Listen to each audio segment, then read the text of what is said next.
Hello, everyone. Welcome. We'll give folks a couple of minutes to join, and then we'll get started. We're really excited to talk to you today about applying to graduate school, how we did it, what we felt about it, what we would do differently, and to take some of your questions. We're going to give everybody a minute or two to join. So while we're doing that, why don't you drop for us in the chat your name, where you're joining from today, and what types of programs you're applying to, and then we'll get started. You can also tell me your favorite ice cream flavor in the chat if you want. I'll start some icebreakers. I've been thinking a lot about ice cream lately because it's very hot where I'm at. So for those of you just joining, we're going to get started in just a minute. But in the meantime, let us know in the chat your name, where you're joining from today, and what types of programs you're applying to. And bonus points if you want to tell us your favorite ice cream flavor. Ice cream player also sounds interesting. Thanks, Ali, for jumping in, joining us from Pakistan tonight. Wow, it's got to be early, I think. So really appreciate that. Love these ice cream recommendations. I'm a peach ice cream fan. Kelsey V, what about you?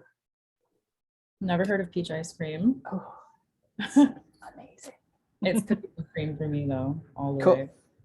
Yeah, I'm anything chocolate. Just chocolate on chocolate on chocolate is all me. Nice. That's what I like to see. Oh, we got some chocolate here. A lemon ginger sorbet. That sounds really refreshing. Sounds delicious. Yeah, I like that. Thanks for introducing us to that, Ashley. Some more mint chocolate chip. Keep it coming. We're going to go ahead and get started because we have a lot to share and we know that you have a lot of questions for us. But keep jumping in the chat here, your name, where you're joining from, the types of programs you're applying to, and that favorite ice cream flavor. Maybe it'll inspire all of us to go get a sweet treat after this. Although some of you might need to go to bed because it's late where you're at.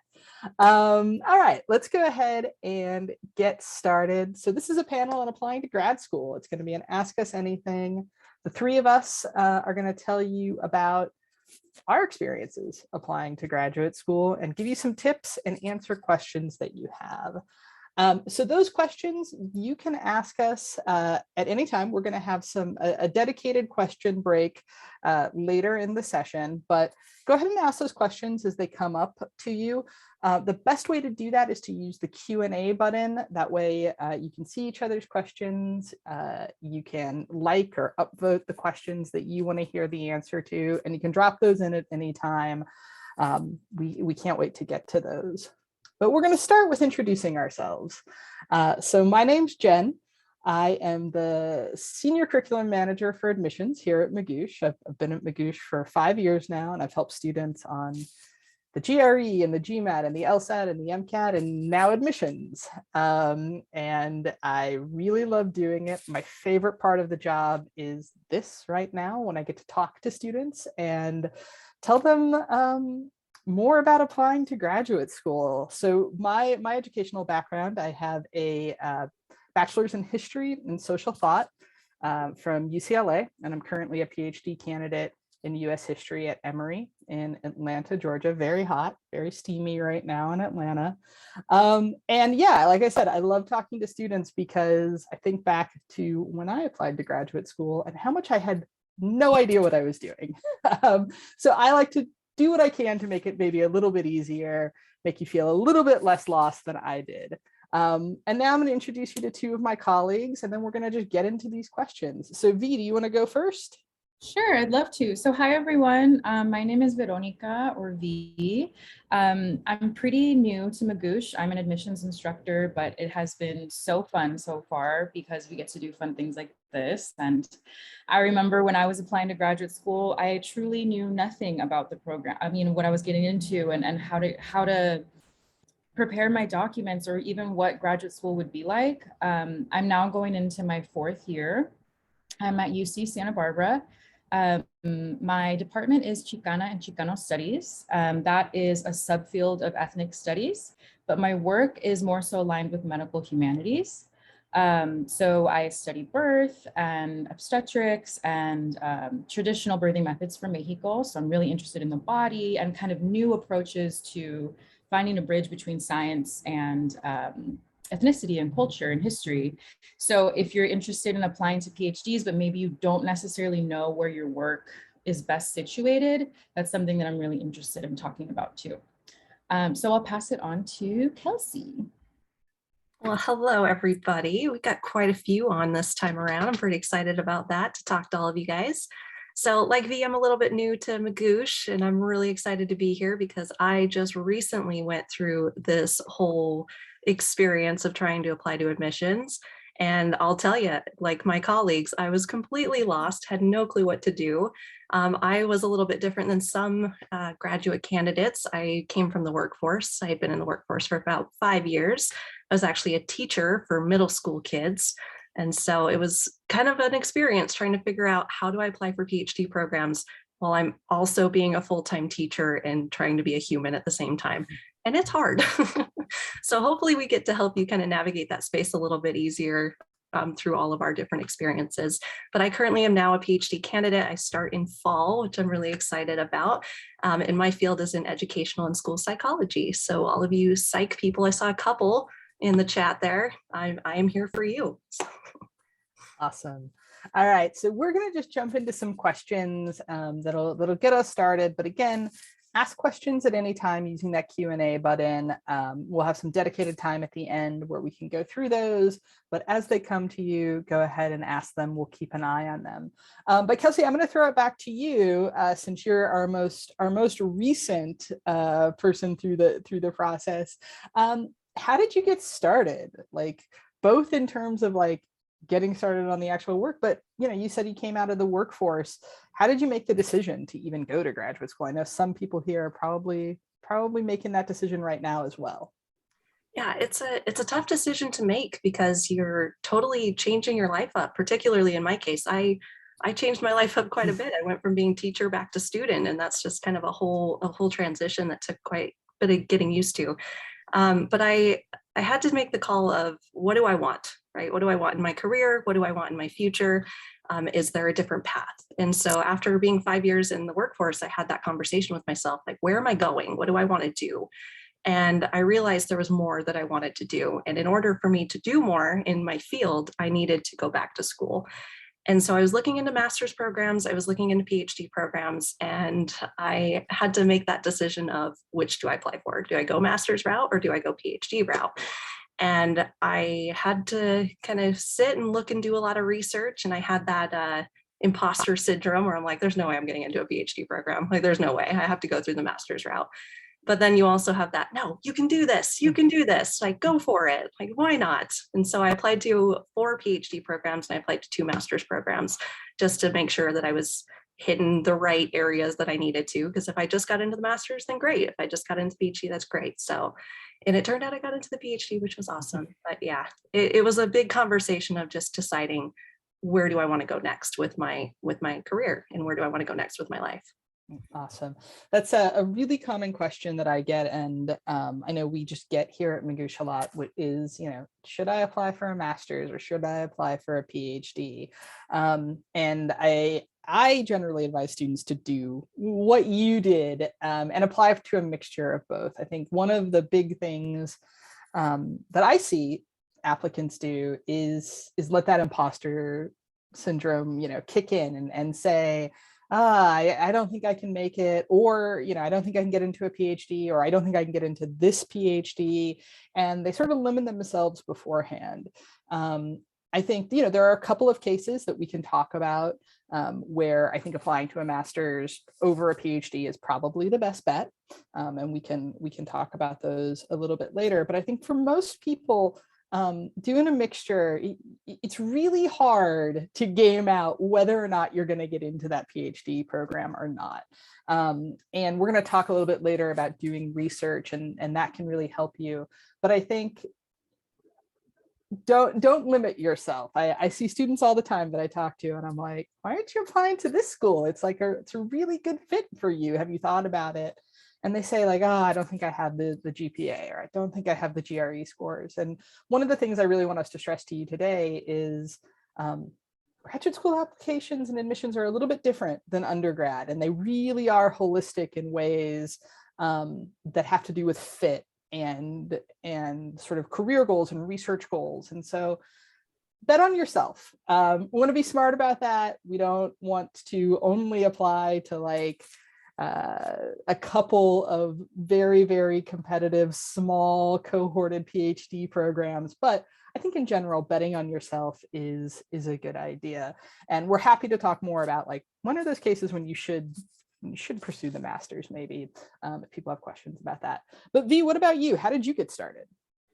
Yeah, so I kind of deep in my little heart felt like I wanted a PhD when I was in high school. The first time I was introduced to ethnic studies, it was the first time I had like a true passion for reading, but at the time I did not really think it would be feasible. I didn't know anyone with a PhD. It just seemed like such a long journey. But throughout my undergraduate career, like I met really inspiring professors and also TAs. So in the UC system, you will have a professor and then you'll have a TA, which is a teaching assistant, and they're usually a graduate student who is also going through graduate school.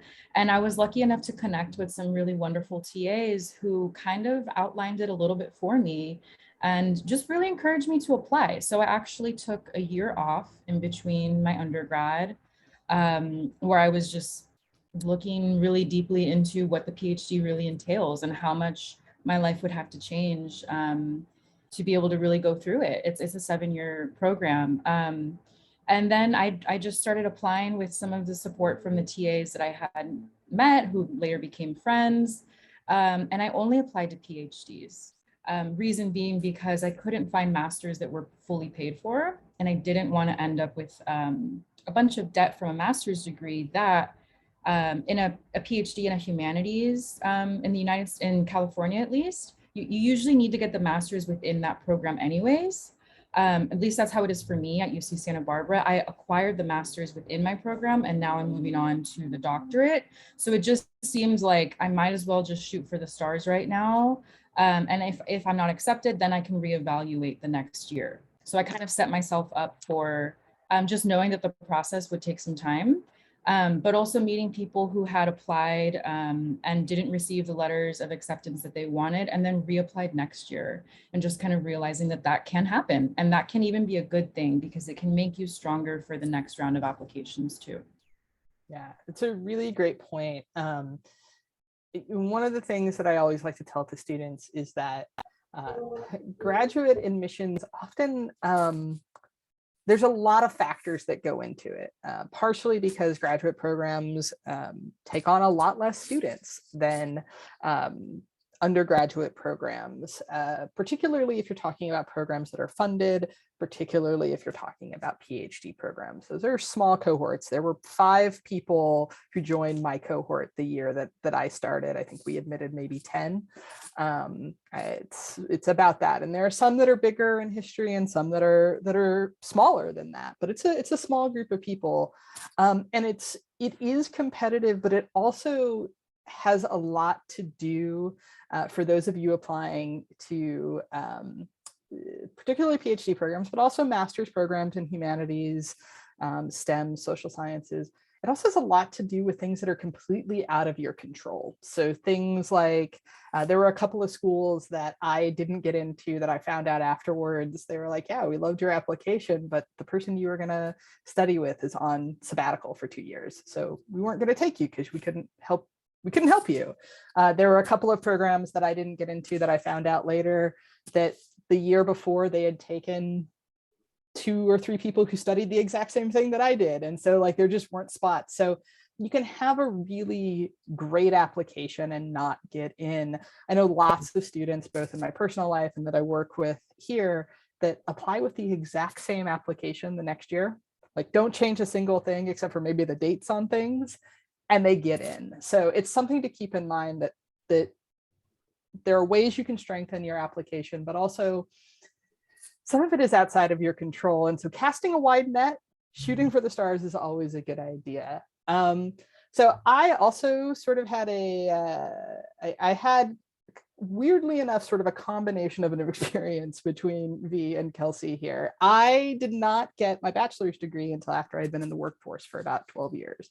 I'd worked in nonprofits, I had worked in the arts and in events, and in 2008, the recession happened and nonprofit work was really hard. And so I started thinking about what did I want to do differently. I lived in California at the time. And so the path to getting a bachelor's degree in California as a non-traditional student is really easy if you have the ability to sort of put the work and time into it. I went to a California community college, transferred to UCLA, and then knew that I wanted to get a PhD. I'm sort of we could talk later in the what would you maybe do differently, but I really wanted to do a PhD because I wanted to study something deeply.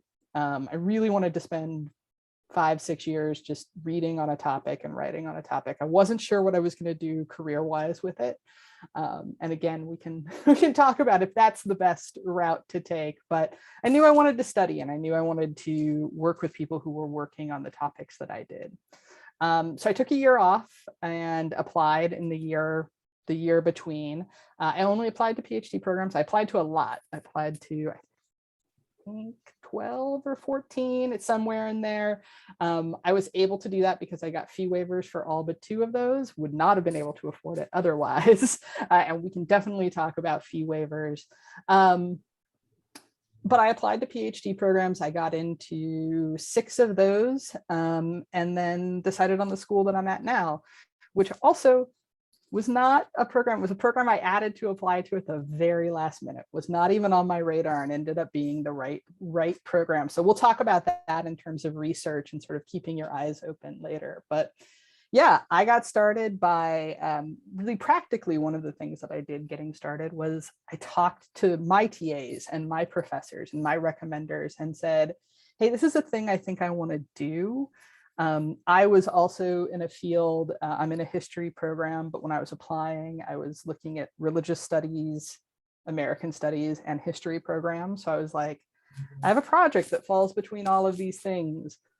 Where should I apply? And that early talking to people was really, really helpful for me in making my list. And we can talk about that in our tips later, but really encourage you to talk to us, but also talk to people at your universities. Even if you haven't been at that university in a while, there are people in offices who are there to help you, to help their alumni with these sort of decisions. And that can be really helpful. Before we go into what's the biggest challenge, I see we got a couple of questions over in the Q&A. So Can I add to that real quick, Jen? Yeah, go for it, Kelsey. Yeah. Also, not only talking to people at the universities, but talk to people who are in the field you want to be a part of, because that's a big reason why I decided to pursue the field I did, is because I built a relationship with somebody who was already in the field, and I was way more interested in his job than I was my own job. And so I knew there was something there. And I even joined a bunch of Facebook groups, because there are so many Facebook groups out there that are for specific jobs. And I joined a couple of those, and I got to talk to a lot of different people across the country who were doing those types of jobs. And that even spurred more passion and more fire under me to get into the field itself. So talking to people in the field is a great thing to do as well. Awesome. Yeah, that's a really great piece of advice. I think looking broadly, so like Kelsey said, Facebook groups, academic Twitter can be, I was just saying to V earlier, Twitter sometimes gives me hives, but it has been very helpful for me professionally. And there are a lot of people who are really passionate about their research and the work that they do, and they want to help people, and they want to help, open doors and give advice. And so reaching out to people politely, concisely, and saying like, hey, can I talk to you about this? Whether it's Twitter, Facebook, the alumni organizations from your institution, LinkedIn, these places, setting up informational interviews can be really, really helpful. And another source of people to talk to, and V was talking about this with the TAs that she worked with at her undergraduate institution, but you could also do this for graduate students that you don't know. Reach out to the graduate students at the schools that you're applying to. I talk to prospective students all the time applying to my program. It's the best way to find out what a program's really like. So definitely encourage that. V, do you have any other like thoughts on getting started before we take some of these questions in the Q&A box?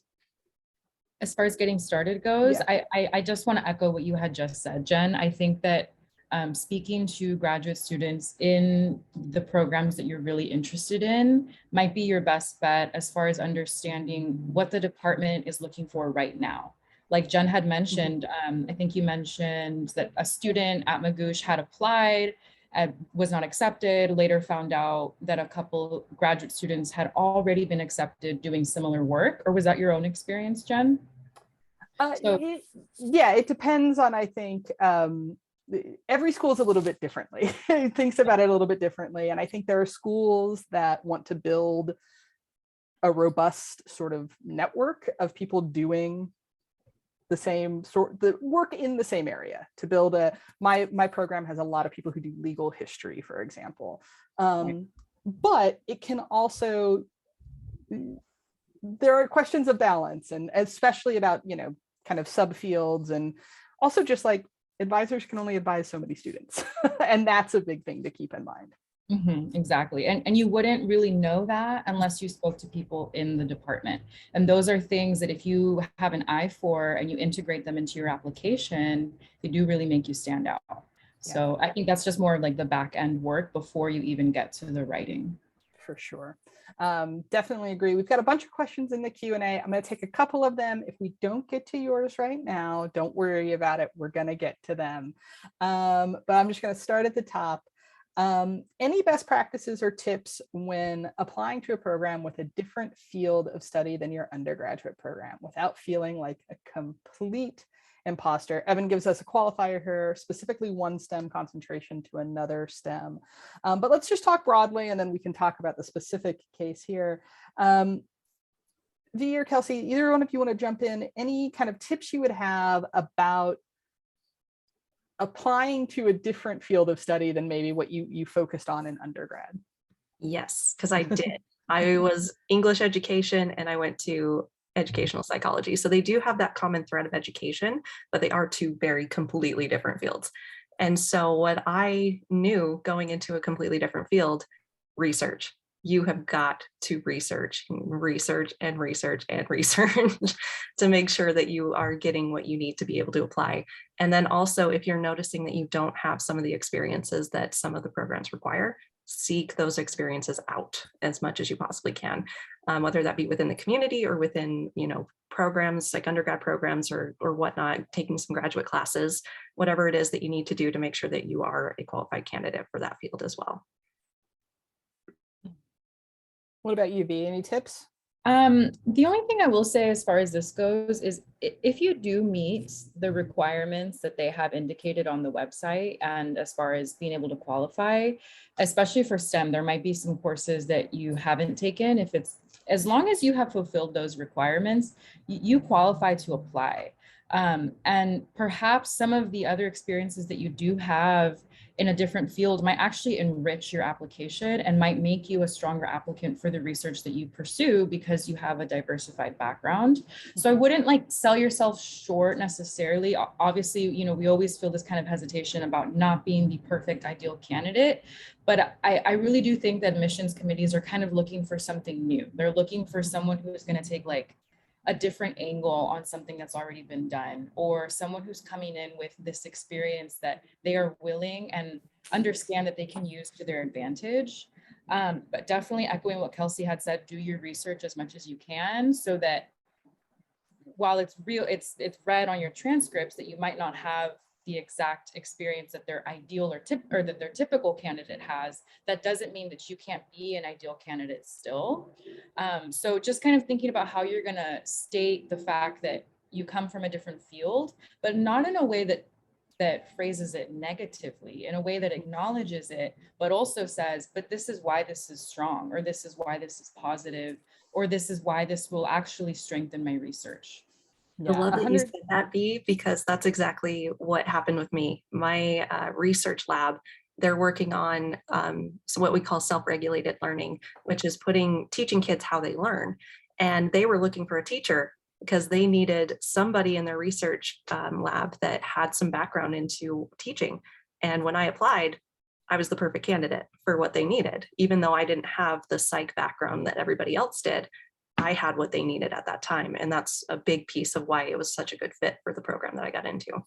Yeah, those are really great points. I really want to stress, like, selling yourself, but also telling the story. So why are you changing fields? What is interesting? And you want to sell yourself, and you want to tell that story in a way that is positive. So what about your field that you were studying led you to this new field? What questions came up? Was it that you were studying something? I for example, did my undergraduate honors thesis on religious thought in the American Civil War. I am now writing a dissertation about urban development and policing and punishment in late 20th century America. These seem very different, but they're connected by a central research question that animates all of my work. How does the state justify and compel people to do violence on its behalf? And that's the thing that I sort of threaded through my application was, this is a question I'm interested in, and this is how I've come to new areas to study it. And so telling that story, what changed your mind, or what led you on the path, not even change your mind, what led you to this point, is going to be really important, both for them to understand who you are, but also because that's what doing research is. And that's what doing a PhD or a master's program is. It's research isn't just, being like, here's a problem, I'm gonna solve it. It's, here's a problem, I'm gonna do some work, and here are 5 new problems I'm now interested in. And so when you show that's something you've already been on, you're showing the committee that you already can do the job that you're going to be going into. I also just want to say, Evan, and for everybody else, this is not uncommon. I can't tell you the amount of people that I'm in a program with, that I know of in other programs, that had different fields, and who even within their I'm one of them, within my graduate school experience. What I was studying my first year to now going into my 6th year, what I'm doing is pretty different. Graduate schools expect this. Now, for those of you who are maybe making really different changes, maybe you're going from a STEM field to a humanities field, then you need to sit back and really look at the prereqs, like V and Kelsey said. And this may be the case where a master's degree is actually going to be the thing that you need to do to show that you can do work in the field, to get some of those prerequisites out of the way. This is another, we're going to talk a lot about this. We already have talked to people. This is a great place where talking to the director of graduate studies for the program that you're applying to is going to be really helpful. They don't want you to waste your time applying if you're not going to meet those prerequisites, and they're going to help you out. So talk to them as well. Okay, why don't we take one more question from the Q&A? Keep them coming. I promise we'll come back to them. But Ollie's asking us here, says they want to go to Harvard in Harvard Business School in the MBA field, but have a low GPA. Believing in score of 300 in the GRE if work hard, can even get higher. Do we think you have a shot? I am going to say right now, I am not in the business of telling people in the nitty gritty of chances, but I do think we can talk to the specific issue here about how to handle the GPA and the GRE and sort of where they fall in the overall application. And I'm going to say lots of students every year apply with GPAs that they don't think are great or aren't in the average sort of admitted student profile. Same with the GRE. Graduate schools are looking at your application holistically. They want to know what you want to do going forward, what experiences you have. And that doesn't mean, I'm not trying to say that GREs and GMATs and GPAs don't matter. I'm not going to lie to you and say they don't, but they're just one part of this overall package. And so my biggest piece of advice, and I'd love to hear V and Kelsey what you think about sort of scores and how they fit. My biggest piece of advice is study hard for the GRE. You can't do anything about the GPA now. except for think about how you're going to write about it in your application. Study hard for the GRE, but don't do that at the expense of the other parts of your application, about telling your story, about writing a really strong CV and writing a really strong statement of purpose. I see students every year that get into programs who thought they didn't have a chance because they made the case for why they were a really good fit and why they were going to succeed. But Kelsey, what do you think about sort of how the numbers fit into the rest of our applications? Well, I would echo some of the things that you said, Jen. The GPA is just one component of your application, and obviously it's one that they are going to consider because it does reflect your academic experiences, and if there's it depends how low your GPA is and what you can say to justify it or explain either what happened or perhaps what you learned through that.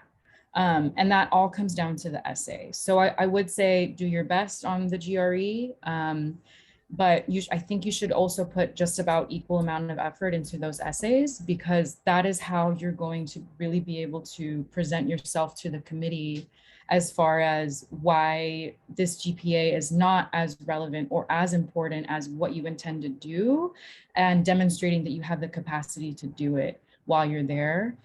So if I was applying to a master's program at an institution like Harvard, I would really not overlook the importance of reaching out to those professors and making connections, genuine connections, as far as like a few email correspondences indicating your interest, and trying to also connect to graduate students and just having a real understanding of the lay of the land of that program, and what their current graduate students are up to and how you can contribute. I wouldn't focus on Harvard as far as wanting to be at Harvard because it's Harvard, because that just doesn't really sell as much. It's not as compelling.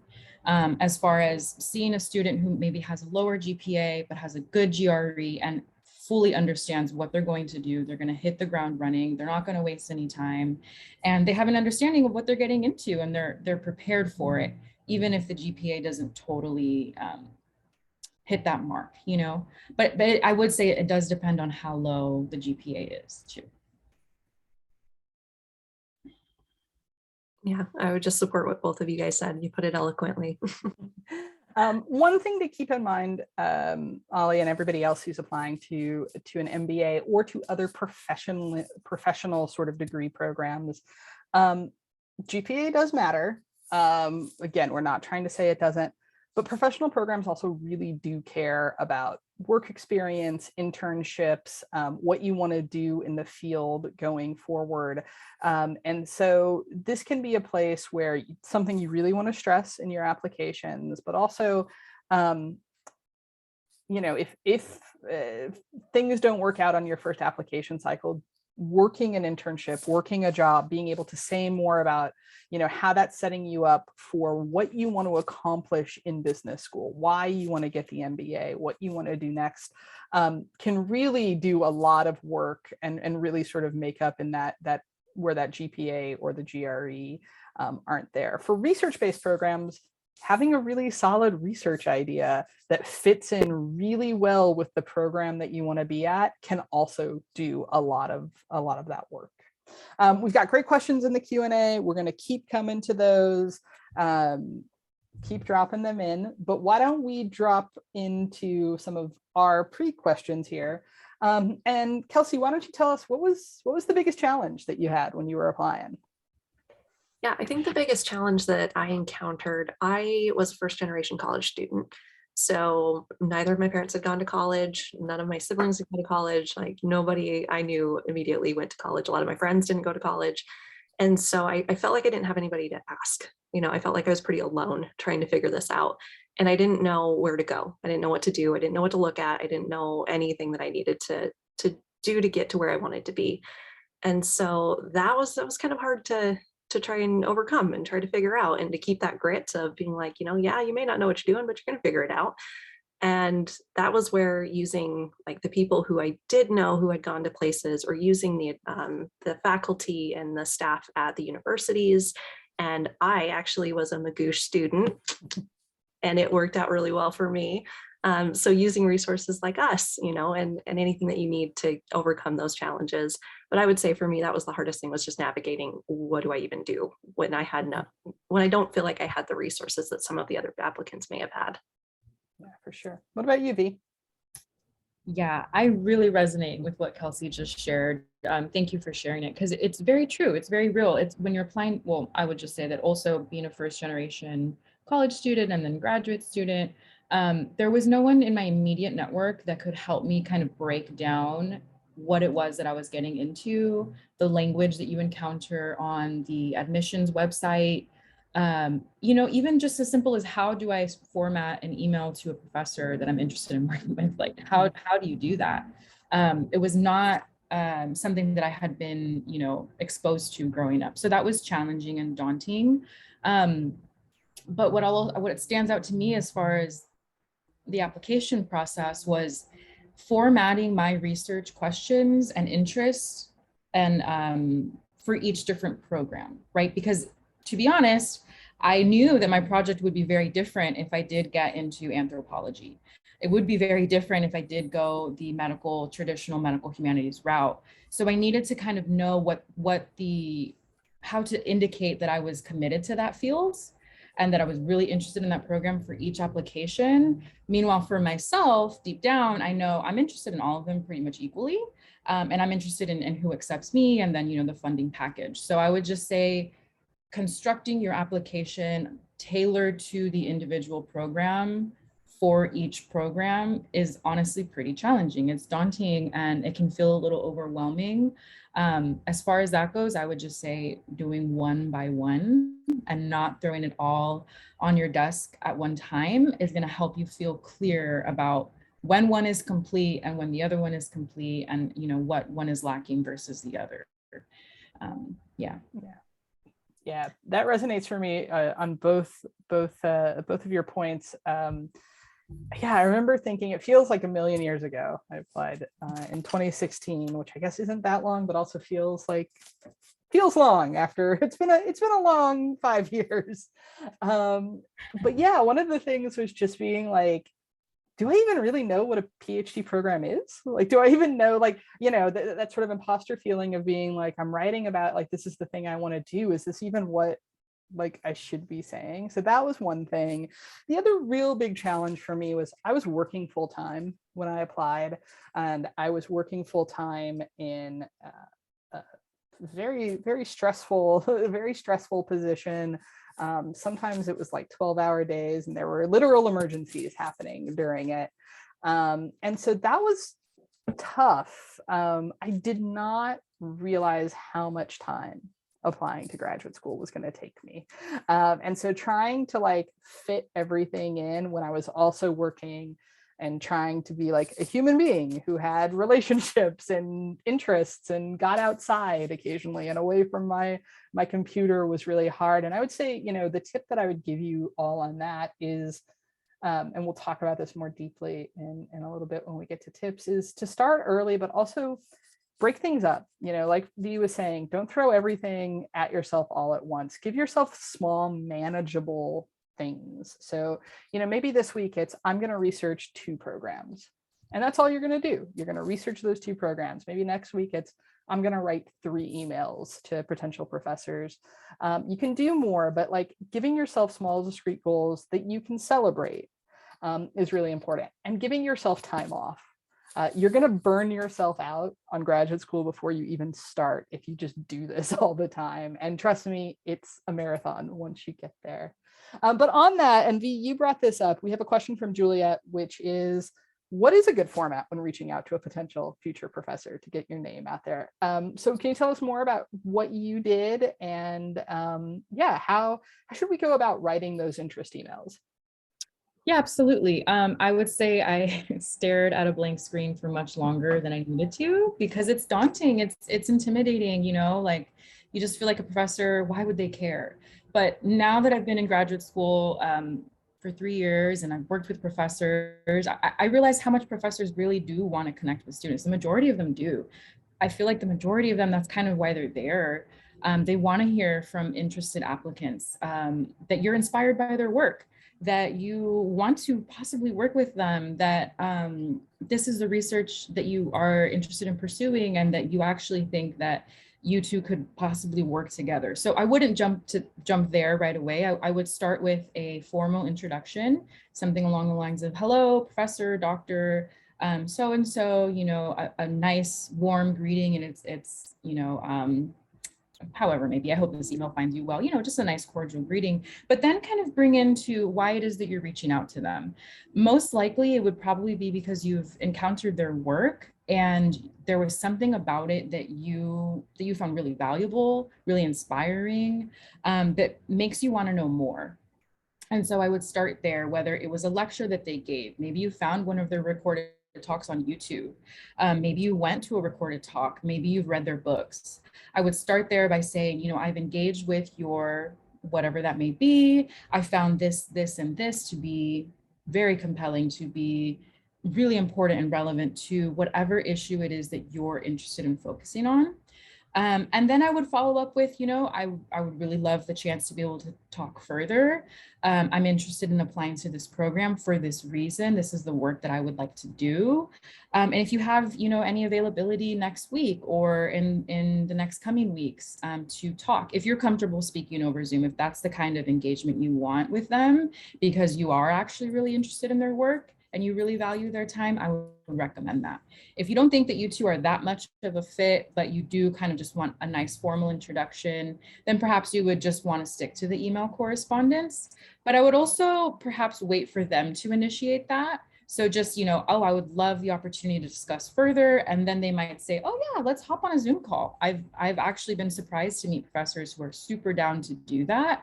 And some of them might not. They might want to just stay right in the email. They might forward you other articles of their own that maybe you don't have access to. So just kind of starting with that email correspondence and then seeing where it goes. But as a rule of thumb, always, you know, really respectful and formal language in the email. Always thank them in advance for their time, for their consideration, for the work that they do, if it's impacted you in a positive way. And then always, you know, wait for them to initiate, like, let's talk at this time, or this time is available for me. And always being respectful of their time. If they do open up a slot for you, make sure you're available to be there. Make sure you're kind of prepared with questions or something that's going to kind of generate the conversation. And then lastly, like, you know, if you don't get a response, it's okay. They get so many emails. And I would say personally, just from the professors that I've worked with, they get so many emails that it's not a horrible thing. It's actually not even a bad thing at all to follow up a few weeks later and just say, hey, I'm just, you know, touching base again. I understand that, you know, you're incredibly busy, and just touching base again. Don't push it, but just know that, you know, professors are generally very, very busy people, and you know, just shoot your shot to different professors and see what you get back, and then you'll get better at it, and it won't be as hard after a while, I promise. Yeah, so great points. I know we're running low on time. I just want to add on some programs and some disciplines, professors aren't going to write back. It's not a big thing. This sort of emailing beforehand. I didn't email any professors before I applied. I would do that differently, not because I think it changed the outcome, but there are, you know, a couple of schools that I wouldn't have applied to because somebody would have said, like, I'm not accepting students. It is something that, like, don't worry if you don't hear back. I think it's not a bad thing to reach out, and I would encourage people to reach out, because I do think you can find out a lot, whether that's, is someone accepting students? Do I mesh with this person? You can often find out also that department websites are not updated as often as you think. And oftentimes a professor's research on their bio page is not the thing they're currently working on. So these are ways that, like, it's not really affecting your chances of getting in, but it is giving you just more information about whether or not that's a program you want to go to. Now, I want to call out for our STEM students, this can be different for STEM students. If your funding at a school is tied to a lab or to someone's grant, then it is really important to reach out ahead of time and to make sure that they're taking on students. So this is something that you want to research as a STEM student on how funding is determined at the particular institution. And maybe Kelsey has some thoughts. I'm not sure if this is something that came up in your lab, but for STEM, reaching out is generally more important than in humanities on a just, am I going to get funding way. But Kelsey, do you have thoughts on that? Yeah, and for me, because I was applying to research labs, it was incredibly important to reach out to the professor. And he also, the various professors I applied to also connected me with lab students as well, because they also wanted to kind of get a feel of if I was going to fit with them as well, because they're equally important in that decision of if, are you going to be what we need? And particularly with my programs as well, they were only accepting one person because of the research lab structure. And so that initial contact was incredibly important. So that's just a really important point there. We have about 15 minutes left. And as always, we have so many questions and so much content. I'm gonna speed us through to, I'm gonna skip this what we would do differently question, although if one of us really wants to chime in, we can, but I'm gonna skip us through to our tips and then we'll rapid fire through the rest of these questions. But we have a couple of tips here and I'm gonna start with the first one. Start early. I've already talked about this. It's important. Summer goes by fast. Application season goes by fast, but also it's important to start early because there is a lot of research. And for those of you that are taking tests take a while. So my biggest piece of advice to students is start when your first application is due. Find out the deadline for that and then build your timeline going backwards. And think about the things that you can't move. So things like if you're taking the GRE, you need to give yourself a couple of weeks between when you take the test and when your test scores are going to get to the university. Think about things like letters of recommendation where you're relying on somebody else.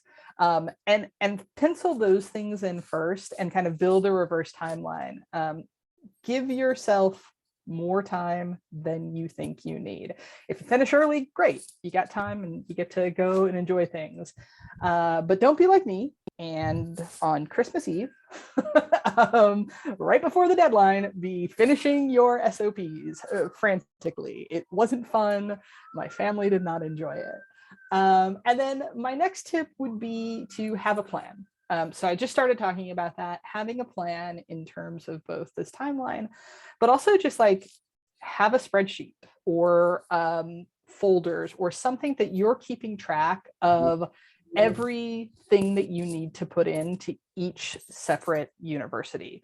This is something that if you join our Magoosh admissions program, we share out a template for this, but like I said earlier, like there's a lot of material and it's often a little bit different from school to school to school. And keeping that, you know, on track so that you're not, again, Christmas Eve, the night before being like, oh, wait a minute, this program has 750 words for my SOP instead of 1,000 words I've got to suddenly cut is really important. V, you want to tell us a little bit about tip number 3, researching extensively? I know we've talked about it a bit, but any thoughts on that? Yeah, I say this because I am someone who didn't really know what to look for when I was looking. And in most PhD programs, you are working directly with faculty. So you're not just, you know, in undergrad, you're taking a bunch of different courses. In graduate school, you're working directly with faculty.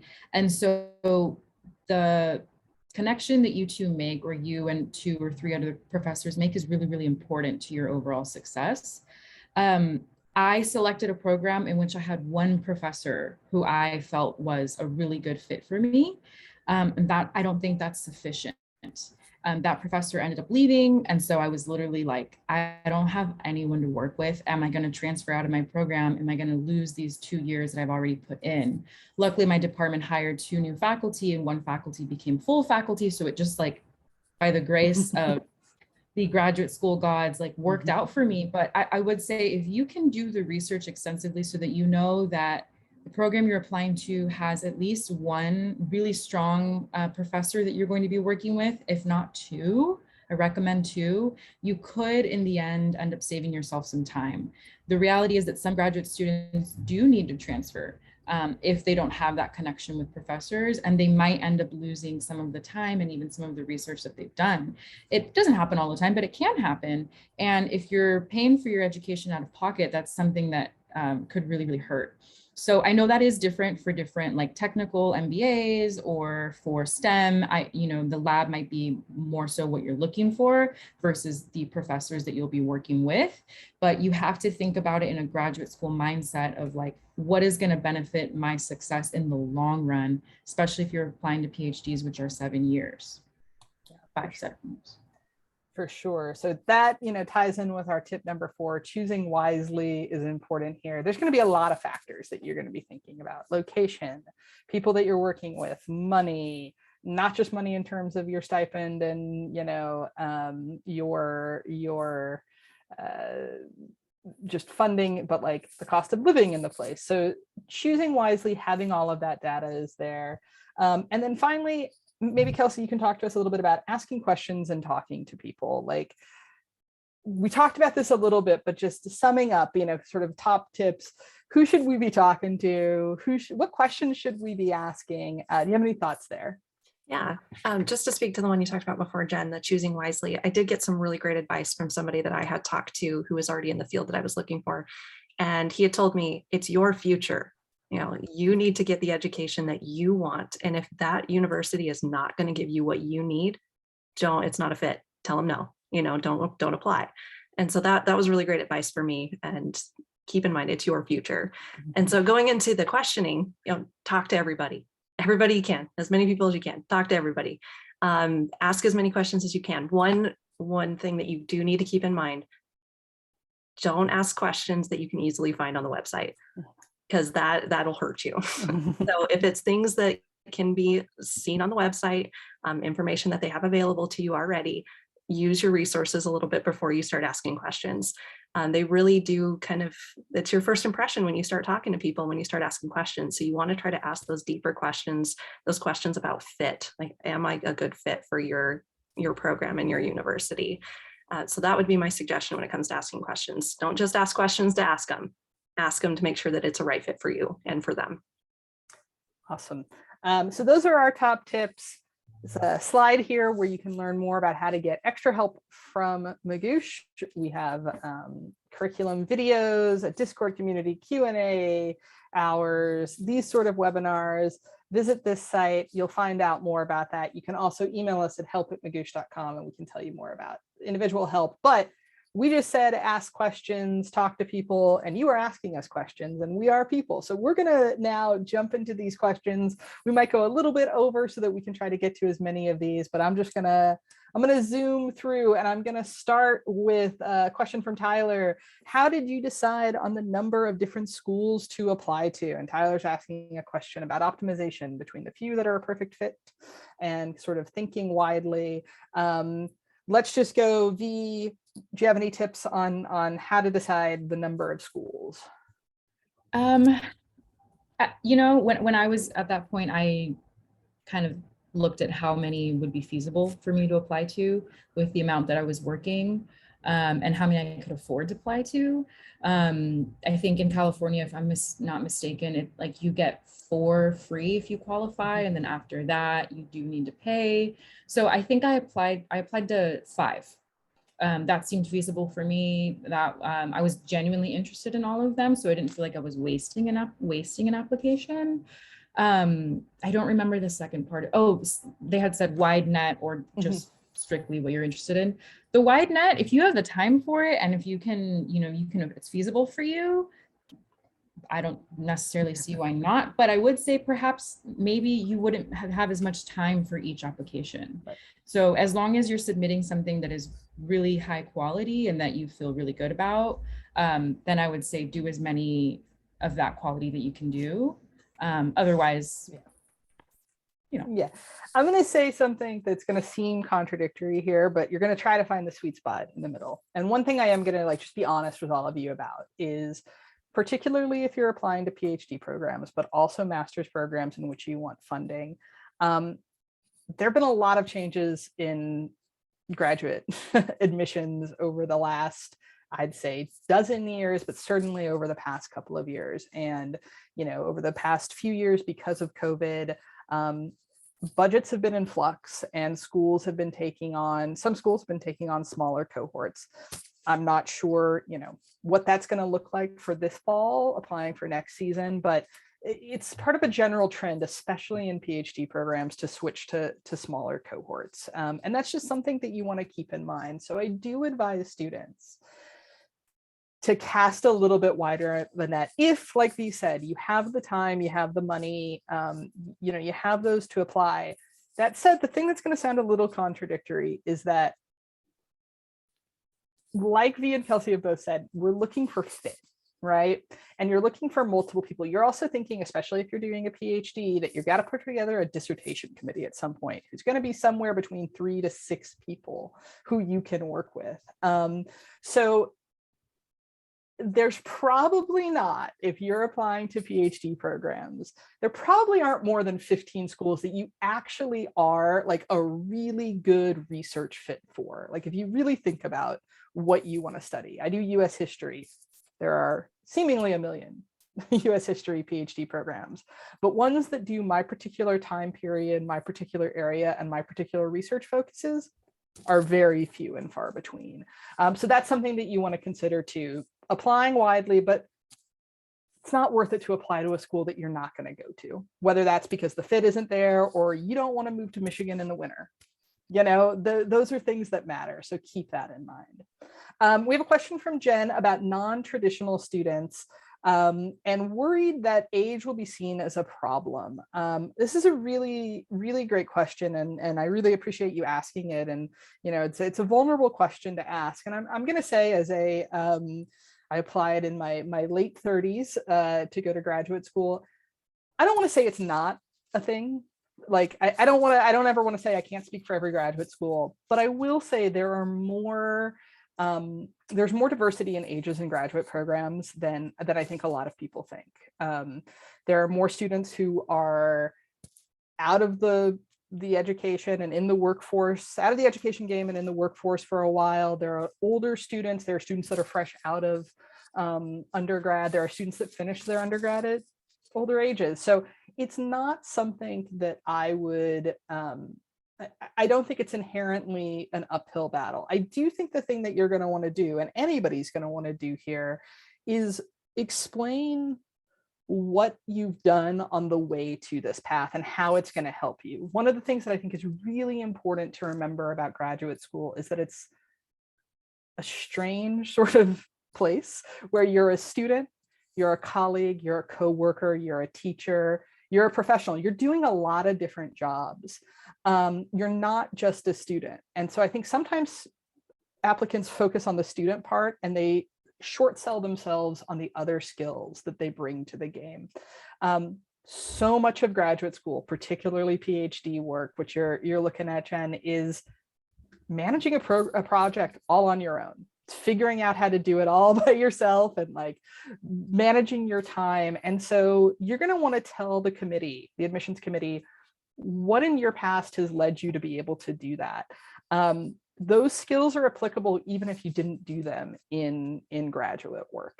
So definitely, I would encourage you to apply. There's a wide range of students in programs, and I think programs are really interested in increasing that diversity as well. Okay, we've got so many questions. I know we're right at time. I'm going to try to get through a couple of those. A question here about CVs, if either of you want to jump into it. Is the CV used for grad school application the same as we would use for a job application, or should we modify it? So anybody have CV thoughts? Modify. So the graduate school CV is going to be focused on your educational experience. So what it does is it takes your professional experience and it just goes way further in depth on it than you typically would on like a resume or a typical job CV. So you want to make sure that you are looking up at some examples. We're going to have a template up pretty soon, Jen, on our blog and whatnot to help you guys with that too. But it goes into like the awards that you've gotten. It goes into the research that you've done, the publications that you've done, the presentations you've done, the teaching experience you have.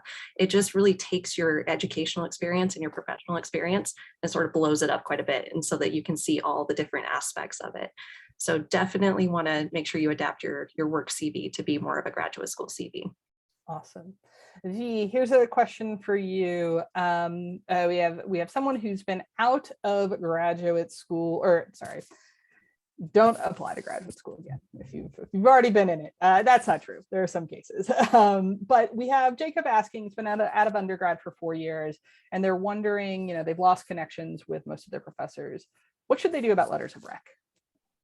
Yeah, that is a hard one. It depends on the program. I know that some programs will not accept letters of recommendation outside of professors, and some of them will. And if they will accept letters of rec from people that you've worked with, perhaps your manager, your boss, other colleagues, and that's wonderful.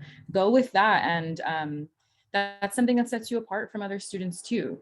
If they do not accept those for whatever reason, then there's different things. I've heard different things that people can do. I have heard from some students that said, you know what, I made 0 connections in undergrad, like none. And I've been out of undergrad for so long, and I have a pretty poor GPA. And so those students went into a master's program that they could get into to augment their GPA, to make those connections, because in the long run, they wanted the PhD. That's not feasible for you, but you want to go into this application for graduate school, then the best thing and the only thing that you can do is to reach out to some professors that you did have. And when you do that, it's on you to remind the professor who you are, the courses that you took with them, how the course impacted you, and if they would consider writing a letter of recommendation. And you're not the only one. A lot of people are going through this at the same time. Making connections with professors can be hard, especially with the pandemic. It can be challenging. But if you do remind the professor, like, this is the course I took with you, this is the grade that I got, I'm really interested in graduate school now for these reasons. The courses that I took with you have inspired me. They're still inspiring me. Those are things that can start generating a conversation. And they might be interested in conversing with you now, based on what you've been doing so far. You'd be surprised to see how many professors might actually be really interested in supporting you. So it might feel a little awkward, but you can do it. You can do it. Absolutely. And also, like, you give them a little bit more information, you'll be surprised at how much professors remember. One really practical tip that I have for you is, if you have any of the work that you did for a class, if you wrote a paper for that class, especially if you have the comments on it, send that along with the email ask. I know that when my students remind me of a paper, I'm like, oh yeah, right, I remember. And that is something, and that's pretty common. So yeah, definitely reach out. People want to help. This is part of their job, and it can be hard to write letters of recommendation, but professors really do genuinely want to see their students succeed. Another place to reach out, if you're really wondering, is reach back out to your undergraduate institution, to the department that you majored in. There are people in that office. It is good for your department when their students get into graduate school. It's something that they like. So reaching out to them and asking these questions can be a really helpful way to get things going too. All right, we're after time. I want to respect everybody's time. I just dropped a link there to our admissions Discord server. I would encourage y'all to join that. After about 10 minutes in the server, you'll get assigned to our free access channels. You also can join our actual course by going to this plans page here. But I know we didn't get to everybody's questions today. I'm going to sit down this weekend and record some answers to the questions we didn't get to and post a video of it on Discord. So if we didn't get to your questions, please join the Discord, join us for that.